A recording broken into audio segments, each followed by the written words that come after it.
Halo Sobat Spoiler, bagaimana kabarnya? Tentunya Millers doakan baik-baik saja. Jumpa lagi di channel Sektor Spoiler.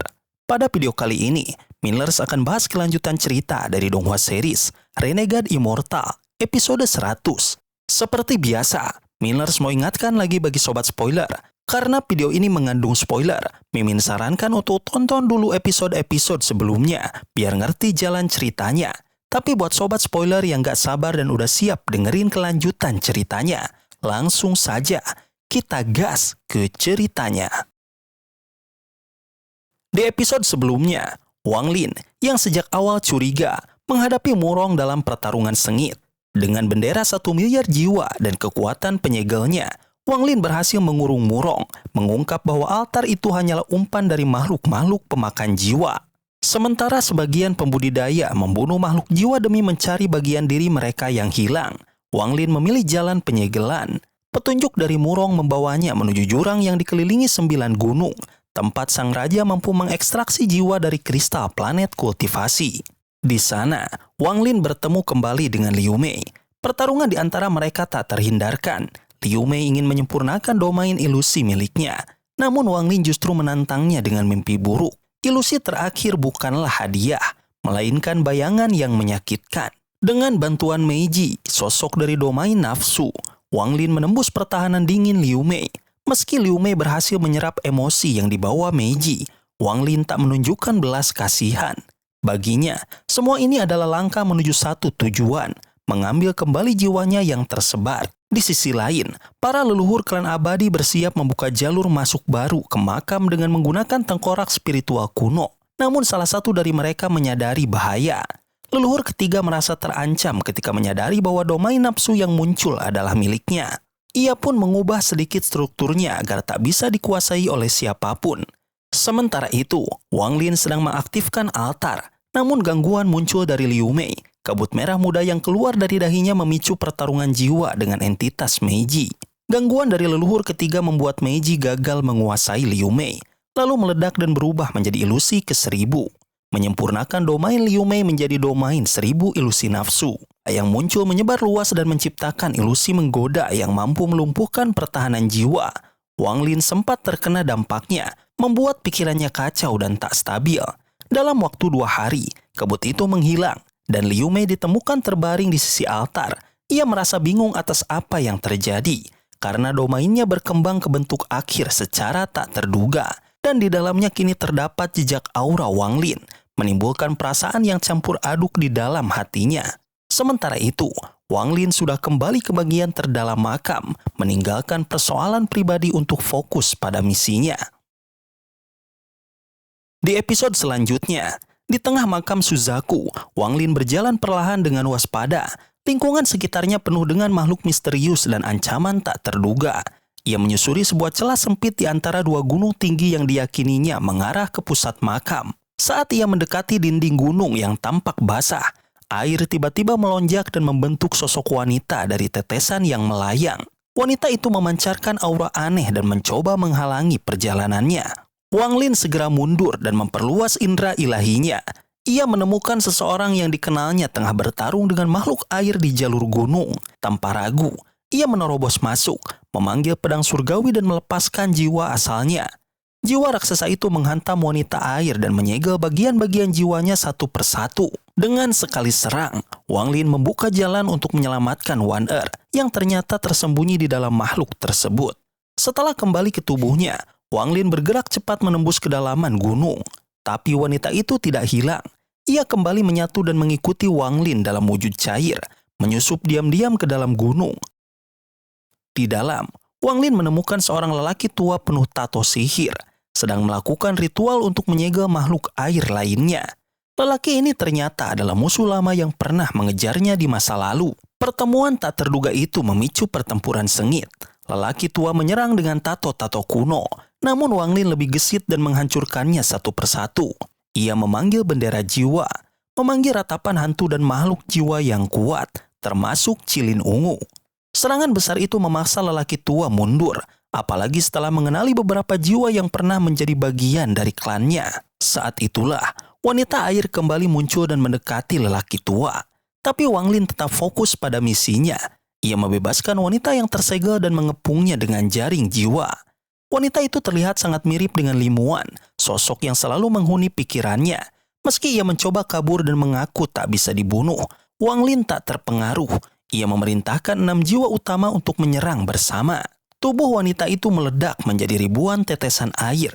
Wang Lin tahu ini kesempatan untuk mencari potongan jiwa Li Muan. Namun sebelum sempat bergerak lebih jauh, seluruh ngarai bergetar hebat. Retakan spasial bermunculan, pertanda kehancuran besar dari kristal planet kultivasi. Retakan-retakan itu begitu berbahaya, bahkan pembudidaya sekuat apapun bisa lenyap dalam sekejap. Kekacauan melanda seluruh makam Suzaku, tanah runtuh, langit seolah terkoyak, dan banyak makhluk serta pembudidaya tak mampu bertahan. Wang Lin segera menarik semua fragmen jiwa, sementara pikirannya hanya tertuju pada wanita mirip Li Muan. Di tengah kepanikan, tubuh wanita itu berubah menjadi tetesan-tetesan air yang mulai runtuh satu demi satu. Di saat paling genting, Wang Lin menembus reruntuhan dan celah dimensi. Ia berhasil menangkap satu tetesan air yang jernih seperti kristal. Saat menyentuhnya, perasaannya berguncang hebat, karena di dalam tetesan itulah ia merasakan kehadiran jiwa Li Muan. Satu bagian yang paling berharga dalam hidupnya, akhirnya berhasil ia genggam di tengah kehancuran. Namun usahanya nyaris berakhir tragis saat sebuah retakan dimensi tiba-tiba muncul dan mengoyak sebagian pakaiannya. Dengan nafas memburu dan keringat dingin, ia segera melesat keluar dari ngarai yang nyaris runtuh. Getaran hebat mengguncang daerah itu selama 10 tarikan nafas, menghancurkan tanah dan langit, serta membuat makam Suzaku menjadi ladang maut yang hanya menunggu waktu meledak. Kerusakan itu bukan akibat waktu, melainkan buah dari rencana gila Zukuzi. Barisan gunung tempat Wang Lin berdiri telah lenyap, menyisakan tanah rata tak bernyawa. Menyadari bahaya yang terus mengintai, Wang Lin menyimpan tetesan jiwa Li Muan dalam manik surgawi, lalu bersiap pergi. Di kejauhan, ia melihat tubuh pria tua yang separuh hancur. Jiwanya berusaha kabur. Namun sebelum bisa didekati, retakan dimensi menelan jiwa itu tanpa ampun. Wang Lin hanya bisa diam, memahami bahwa satu langkah salah di tempat ini bisa berarti kematian. Sementara itu, di Laut Setan, wilayah pertama yang jatuh ke tangan klan abadi, suasana sama mencekamnya. Kabut pelindung telah sirna, dan aura kematian menyelimuti seluruh penjuru. Sosok samar bermata merah dikelilingi bayangan tengkorak, mendekati daerah itu karena mencium aroma kekuatan kuno. Tapi ia sadar tempat ini terlalu berbahaya, dan memilih mundur untuk mencari bantuan dari Ling Tianhou, seorang pendekar pedang legendaris. Namun niat itu terhenti saat Po Jun, pria berjubah biru, muncul dan mengamatinya dengan curiga. Meski ketegangan terjadi, pria bermata merah memilih pergi. Po Jun curiga akan tujuan pria itu dan menelan air laut yang telah menjadi kristal. Ia pun memasuki wilayah bintang yang rusak, berharap menemukan rahasia yang tersembunyi.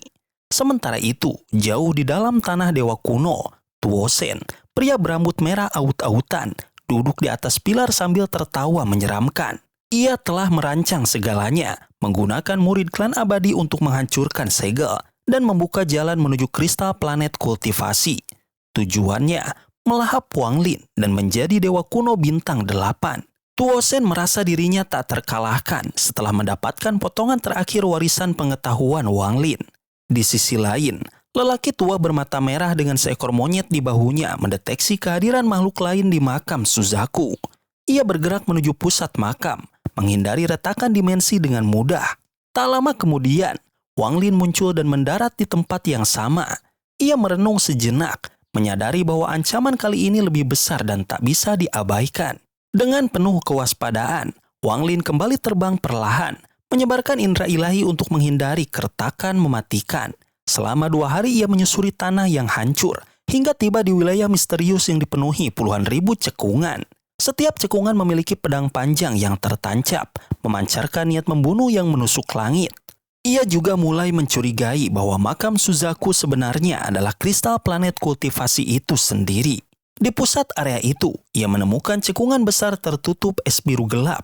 Niat pedang di sana terasa jauh lebih kuat dari yang lain, mengingatkannya pada energi dari alam surgawi. Saat mencoba mendekat, sebuah pedang perak melayang dan menyerangnya. Wang Lin segera mengeluarkan pedang surgawi dan memanggil Suli Guo, roh pedang dalam senjatanya. Kehadiran Suli Guo membuat pedang-pedang lain mundur ketakutan. Dengan semangat tinggi, Suli Guo membuka jalan bagi Wang Lin untuk melanjutkan perjalanan. Setelah beberapa saat, mereka tiba di pusat cekungan utama yang dipenuhi ratusan pedang langka yang melayang di udara.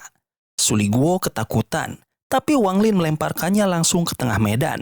Terpaksa, Suli Guo mengendalikan pedang surgawi dan menerjang para pedang lain, membuka jalan dalam kekacauan. Dari balik kabut biru, perlahan muncul sebuah pisau setengah bulan yang dipenuhi aura dominan. Wang Lin sempat mengira itu senjata legendaris kekayaan. Tapi ia segera sadar bahwa benda ini jauh lebih berbahaya. Pisau itu memiliki roh tunggal yang kuat dan berbeda dari pedang lainnya. Semua pedang memberi hormat padanya, menandakan bahwa ia adalah raja dari para pedang. Wang Lin menarik kembali Suli Guo dan bersiap bertarung. Serangan demi serangan terjadi, dan pedang surgawi Wang Lin mulai terdesak. Dari pisau itu terdengar pesan ilahi yang memohon Wang Lin untuk pergi dan meninggalkan jiwanya. Wang Lin sadar bahwa benda itu menginginkan sesuatu yang ia bawa, mungkin jiwa Limuan yang tersegel dalam manik surgawi. Pisau itu lalu berubah ukuran, membesar hingga setinggi 100 kaki, dan melepaskan gelombang energi tajam yang membelah langit. Dengan cepat, Wang Lin mengangkat pedang langitnya untuk menahan serangan itu, lalu memanfaatkan hentakan energi untuk melarikan diri ke arah yang lebih dalam menuju makam Suzaku. Perintah dari kekuatan ilahinya langsung tersebar ke semua pedang harta karun, memerintahkan mereka mengejar dirinya. Dalam waktu singkat, langit dipenuhi dengan suara desingan pedang yang menggema hingga ke penjuru wilayah. Untuk mempercepat pelarian, Wang Lin mengeluarkan bendera 1 miliar jiwa yang menyelimuti tubuhnya dengan kabut hitam pekat. Kabut ini memberinya kecepatan luar biasa, meski pedang-pedang harta karun masih terus mengejarnya. Suasana menjadi semakin mencekam, dan dentingan pedang membelah udara dengan aura dingin yang tajam. Wang Lin bertahan dengan gigih, meskipun sesekali harus menangkis serangan pedang setengah bulan dengan pedang langitnya. Di tengah kekacauan itu, dua sosok muncul, Zhou Wutai dan wanita berkerudung ungu. Ketika melihat Wang Lin dan lautan pedang yang mengejarnya, mereka langsung melarikan diri. Wang Lin mengejar mereka, memanfaatkan momentum untuk menarik perhatian pedang-pedang itu menjauh. Namun, bila setengah bulan terus menjadi ancaman paling berbahaya, pedang itu melesat menembus udara dan nyaris mengenai Wang Lin. Bahkan Zhou Wutai terkejut oleh kecepatannya yang luar biasa. Wang Lin akhirnya tiba di sebuah gunung yang memancarkan cahaya pelangi. Namun, saat mencoba beristirahat, pedang setengah bulan itu menghantam gunung dengan kekuatan dahsyat. Meski berhasil menghindar dengan teleportasi, lengan kirinya tetap terluka. Rasa sakit itu justru menumbuhkan keinginan kuat dalam dirinya untuk memiliki pedang tersebut. Ia sadar bahwa senjata itu adalah harta karun luar biasa, bahkan mungkin melebihi kekuatan senjata yang pernah dimilikinya. Untuk mengalihkan perhatian pedang itu, Wang Lin mengeluarkan Suli Guo dari pedang surgawinya. Makhluk kecil itu berteriak ketakutan saat ditangkap dan dibawa pergi oleh pedang setengah bulan. Wang Lin tetap tenang karena ia masih bisa merasakan keberadaan Suli Guo dan tahu bahwa pedang itu tidak langsung membunuhnya. Sementara itu, matanya tertarik ke sosok lain yang berdiri di atas gunung, seseorang yang dikenalinya sebagai Hongdi. Sosok Hongdi berdiri diam, penuh kesunyian. Wang Lin tahu jika dia ada di sini, maka Qian Feng pasti tak jauh. Ia mencoba mencari keberadaan Qian Feng menggunakan akal ilahinya, namun kekuatan pria itu sulit dilacak. Tatapan kosong Hongdi membuat Wang Lin merasakan getir yang dalam.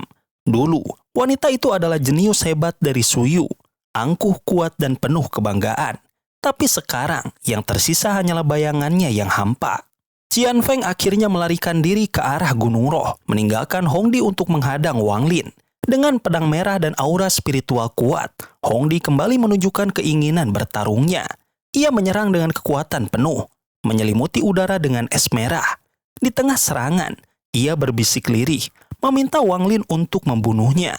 Permintaan itu membuat suasana pertarungan terasa jauh lebih menyakitkan. Dengan tekad yang berat, Wang Lin mengeluarkan tombak hitam dan menghadapi serangan penuh dari Hongdi.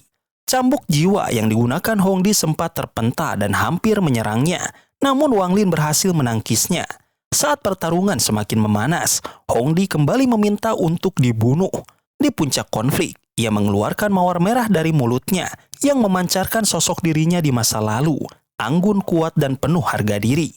Sosok itu memohon dengan semangat terakhir, meminta Wang Lin menyelesaikan semuanya sekarang. Di sisi lain, Zhou Wutai masih terbang di angkasa, mengejar jejak Wang Lin dan Hong Di. Namun, karena kultivasinya lebih lemah, ia tertinggal jauh. Ketika sebuah pedang berbentuk setengah bulan melintas dengan kecepatan luar biasa, Zhou Wutai tercengang. Tak lama, langit berubah merah, diselimuti awan besar yang bergerak cepat. Ia berhenti dan memberi hormat sebelum masuk ke dalam awan itu. Di dalamnya, terdapat Yun Kuzi, pria tua berjubah merah yang datang ke dunia ini lewat bantuan klan abadi. Waktu Yun Kuzi terbatas, sebab kekuatan planet ini bisa menghancurkannya jika ia tinggal terlalu lama. Di sisi lain, Qian Feng dan para pembudidaya lain mulai bergerak ke pusat makam Suzaku. Di puncak Gunung Roh, telah ada seorang pria tua bersama monyet bermata merah di pundaknya. Di hadapan mereka berdiri pintu emas raksasa yang sudah retak, memberi kesan kuno dan penuh misteri. Sementara itu, pertarungan Wang Lin dan Hong Di berakhir menyedihkan. Hong Di yang tampak tenang berdiri di bawah cahaya mawar, menyembunyikan luka batin dan kesedihan dalam tatapan bangganya. Ia memilih akhir hidupnya sendiri, meminta Wang Lin mengakhiri segalanya. Dengan hati yang berat, Wang Lin melemparkan kapaknya. Kapak itu melesat seperti meteor, membawa kekuatan dahsyat. Hong Di menerima semuanya tanpa rasa takut. Ia tersenyum saat kenangan masa kecil dan orang-orang penting dalam hidupnya kembali terlintas.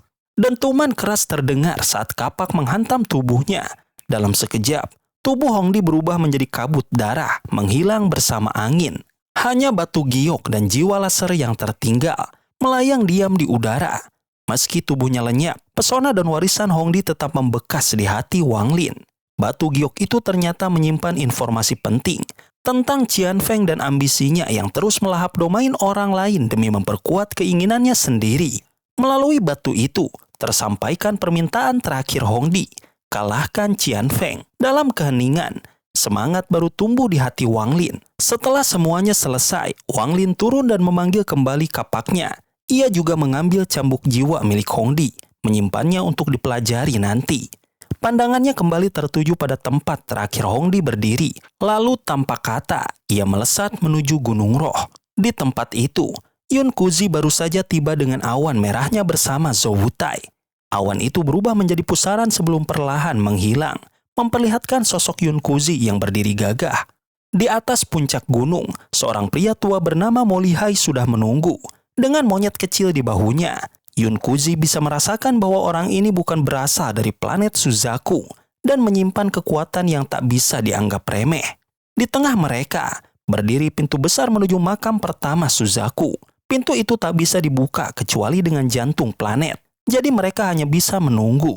Tak lama kemudian, Qian Feng tiba bersama para kultivator lainnya, termasuk dukun-dukun kuat dan pria bertopeng biru yang mencurigakan. Langit tiba-tiba bergetar saat 3 cahaya meluncur dari kejauhan. Guncangan hebat mengguncang seluruh wilayah makam. Retakan muncul di langit dan tanah, menyebabkan ketiga orang yang terbang ke arah gunung tewas seketika. Para pembudidaya yang mencoba masuk pun kehilangan nyawa. Akhirnya, semua menyadari bahwa wilayah ini adalah jebakan mematikan. Ketika pintu makam mulai retak lebih parah, Yun Kuzi mencoba membukanya, namun gagal. Dalam situasi genting itu, muncullah Jixin, wanita berkerudung ungu yang ditemani 4 boneka pelindung pemberian Yun Kuzi. Kedatangan Jixin disambut tatapan penuh kebencian dari Qian Feng. Namun sebelum ketegangan memuncak, Wang Lin akhirnya muncul di puncak gunung. Ia tampak lusuh dan lelah setelah selamat dari reruntuhan sebelumnya. Tatapan semua orang langsung tertuju padanya. Mereka memanggilnya dengan berbagai sebutan, mencerminkan hubungan yang berbeda-beda. Wang Lin menatap Yun Kuzi. Tatapan yang penuh makna dan diam, meski tak ada kata-kata. Keduanya sadar saat yang menentukan telah tiba. Wang Lin kini berdiri di hadapan pintu makam kuno, siap menghadapi apapun yang menanti di baliknya. Setelah menyelesaikan tugasnya, Wang Lin duduk tenang di sudut ruangan. Ukiran-ukiran kayu yang menggambarkan sosok pemuda tampan telah lenyap seiring isyarat dari Yun Kuzi. Meski penasaran, Wang Lin tak lagi memperdulikan kenapa sosok kuat seperti Yun Kuzi bisa muncul di sana. Yang terpenting adalah mendapatkan kembali bagian jiwanya tanpa harus mengorbankan seluruh kehidupan di planet Suzaku. Sobat spoiler, itulah spoiler dari donghua series Renegade Immortal. Terima kasih banyak sudah menonton video ini sampai akhir Sobat Spoiler. Kritik dan saran positifnya silahkan di komentar. Sampai ketemu lagi di video berikutnya. Tetap semangat dan sampai jumpa.